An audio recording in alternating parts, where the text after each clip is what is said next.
Hello, and we're going to be looking at a normals map fix and also some texture map fixing of an object that's been sent to me by Hiram, who's doing really well with the program.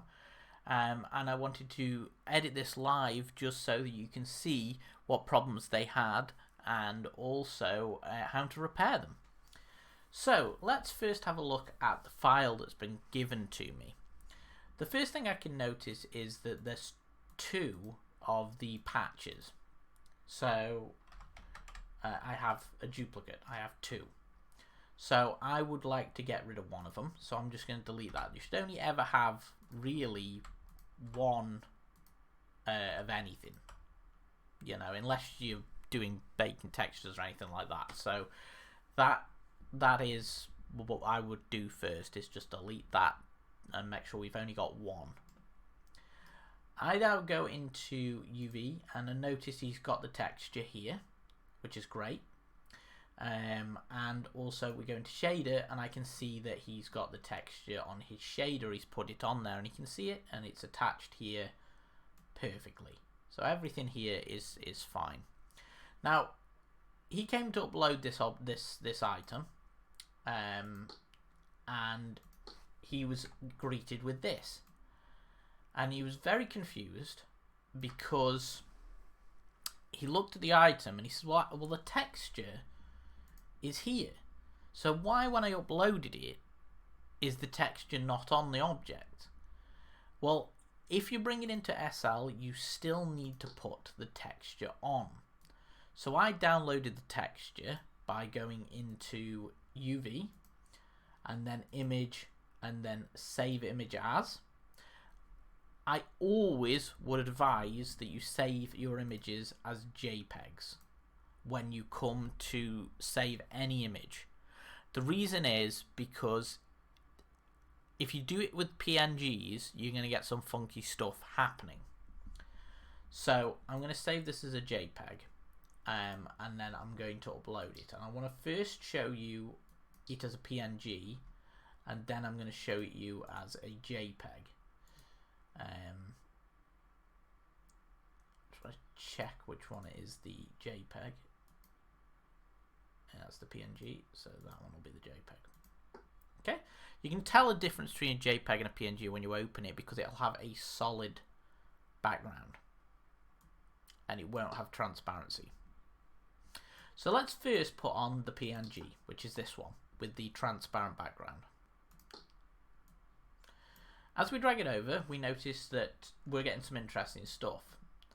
The first thing is that the back panel is in reverse, which is quite interesting, which can easily be fixed in this case by flipping it around, because we have it on the back as well, and we only need one side of the badge. So that's a quick repair. The issue is as well, we have the side, we have these holes, which are pretty interesting. So let's put on the JPEG. We notice that the holes have been fixed because the object is set to the outside and it is a black background all across the back. Now, if we wanted to clean this up a little more, we could do that. And the way we could do that is by making sure that the sides were set to a specific place on the map. So let's go into the layout and let's have a look at that. And the first thing we're going to do is we're going to try and organize our UV map a little bit better than it has been. And how we're going to do that is by selecting the edges on the front,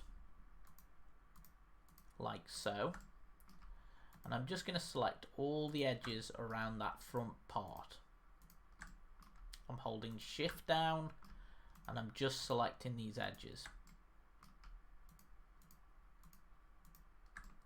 What I'm going to do now is I'm going to set this edge and mark it as a seam. And I'm going to do the same with the back bit as well.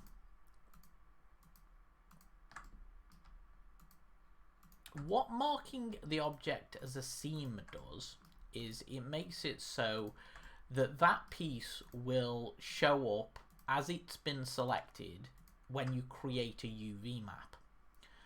So I'm going to show you what I mean by that. So we're going to mark this as a seam, edge, mark seam, and then I'm going to select everything like this by pressing A, and I'm going to go UV, and we're going to go unwrap, and we're going to unwrap it as a smart unwrap project. Cool. Then we go into here, and you're going to see we've got all this stuff. Okay. Now, because we unwrapped it, it's unwrapped it like so, and we've got these shields, and we've got this part here. Now, we can select all of these using the boundary box, the same as we would if we were doing it in the mesh. So we're just going to go select all that. Now, I know all that is the edge, because these are the ones that look like the shield. So I'm going to take all of them, I'm going to make them really small. I think we missed 2 there. There we go. I'm going to make them really small.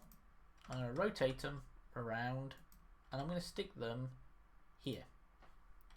Because I know that this area on the texture is going to be black, because when we upload it as a JPEG, this is going to all generate in black. Now, I need to find out which one of these images here is the front and the back. So I'm going to select the front using the selection on the face, and I now know that this one here on this side is going to be the front. So when I select everything, I know this one here is the front. So let's just select that one.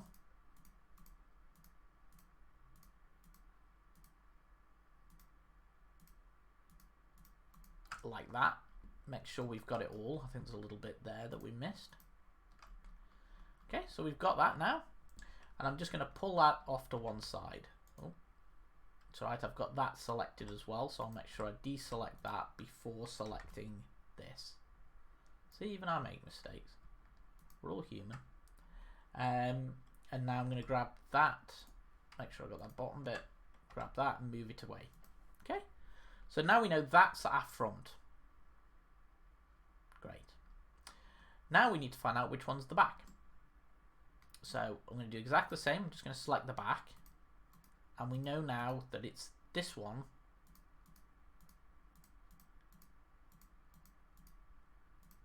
down here. So it seems to be that one. Yeah, it is this one here. Great. So we can select that, take that, and we can pull that to there. Phenomenal. So we know that all these here are nothing to do with the front or the back face. So what do we do with them? We grab them, we make them small, and we stick them down there. Why? Because we know that these are nothing to do with the front or back face, and we know that these won't be shown because they're on the inside of the object somewhere. They're probably the inside of it, and that this is going to be all black, so it doesn't matter. We're not interested in them or them because they're going to be at the side and the back. The only ones we're interested on are these two, the front and the side. So let's take this and let's stretch this up and make sure that this is connected to the texture that is here. So we want to make sure that the texture that we've got for the airborne is connected to the texture here as best as we can. So we're going to put it there. Okay, so that's pretty close. Make sure that it's got the majority of the stuff, and we can see it. I mean, we can go in and actually manually move each of the edges. So we could grab this and put this here to make sure that it has the most, and we can grab this and put that there, and grab this and put it there, and so on and so on, and make sure that, you know, it does cover the majority of the logo. We can make sure that we've got it as best as we can, and we haven't got anything weird going on. And that's that. And now we have this one. Now, this one here, what we had earlier is that we can see that this is actually reversed. So it's facing the wrong way, if you would. And how we fix that is we literally can just press S for scale, and then we can press Y to do it on the Y-axis, and we can actually just push it through itself, sorry, on the X-axis. So we can push it through and back out again. So all I'm doing is I'm pressing scale S and then X, and I'm scaling it down to nothing and then carrying on, and it will flip it round for me. Now I'll take this and I'm going to put this over the top of the other one. So we're going to do exactly the same thing as we did with this one, but we're just going to put this over the top. Like so. Doesn't have to be perfect, just there or thereabouts. And then I'll just move that sort of where it was on that one, and move that where it was on that one. And again, it doesn't really matter if it's not perfect, as long as it's over it. So let's have a look at this texture map. So we've selected the back, and we've reversed the back, and we've put that on there. We've selected the front, and we've put that over the logo. And then we've selected all of these, which we know are nothing to do with the front and back, and put them in the black area. And we've selected the side bits, and we've put them into the black area. Now we can check it by going into shading, and we can see that the object has two little weird bits. One being this bit here, and one being this bit here. So we can have a look at that, because there is always going to be weird errors that happen like that. So let's have a look. We see it's this piece here, which is this piece. Now, for some reason, that bit there is connected to this piece here, which it shouldn't be. All of these are fine, but for some reason that piece is not. So what we're going to have to do is we're going to select that piece, I'm going to scale it, flip it over, and I'm also going to flip it down so it matches the image like that, and I'm going to put it where it should be, which is going to be somewhere up here. So I'm going to try and match it as best as I can to the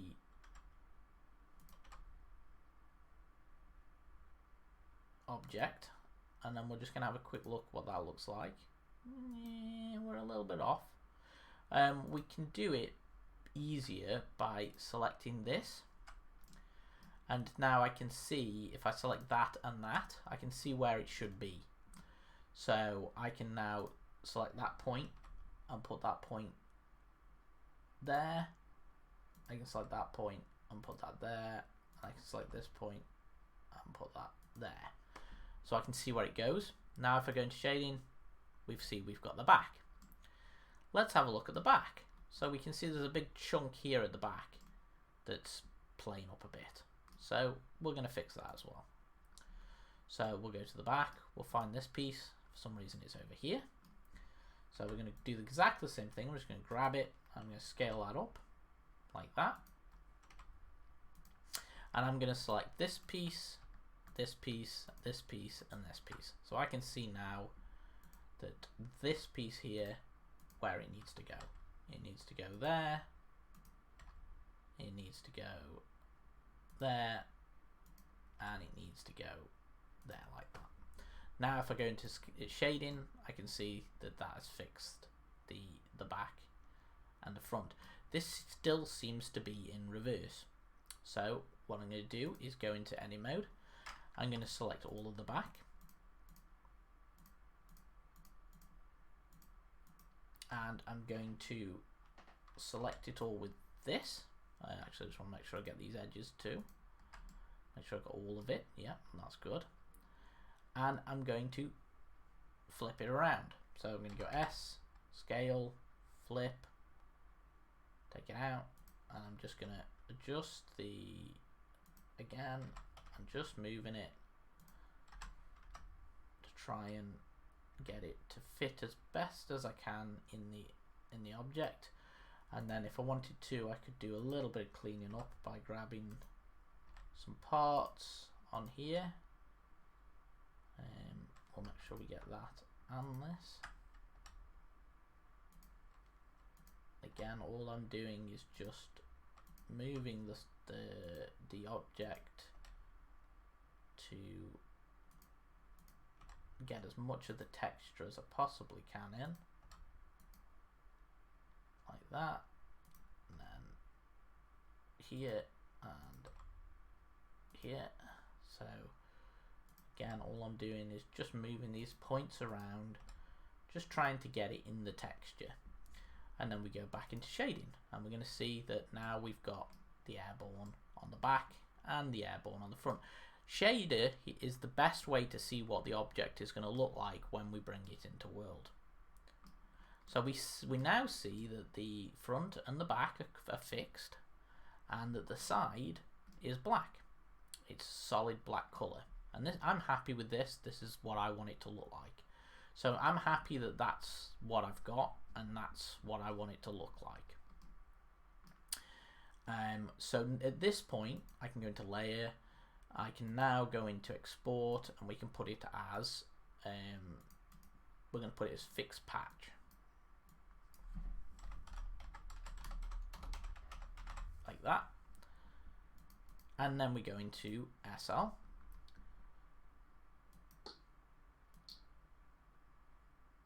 And we're going to go into mesh, and we're going to find fixed patch, which is this one here.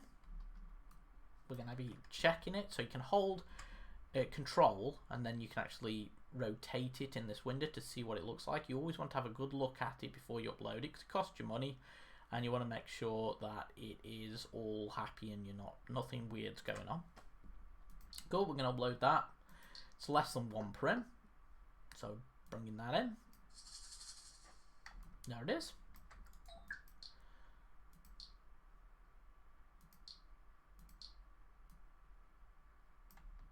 And then what we're going to do is we're going to find the texture that we uploaded as a JPEG, which will be this one. You see how it's black on the sides, but it's got the texture, and that matches the one that we've got here in the UV. Except for it's saved as a JPEG and not a PNG, so it has a solid black background.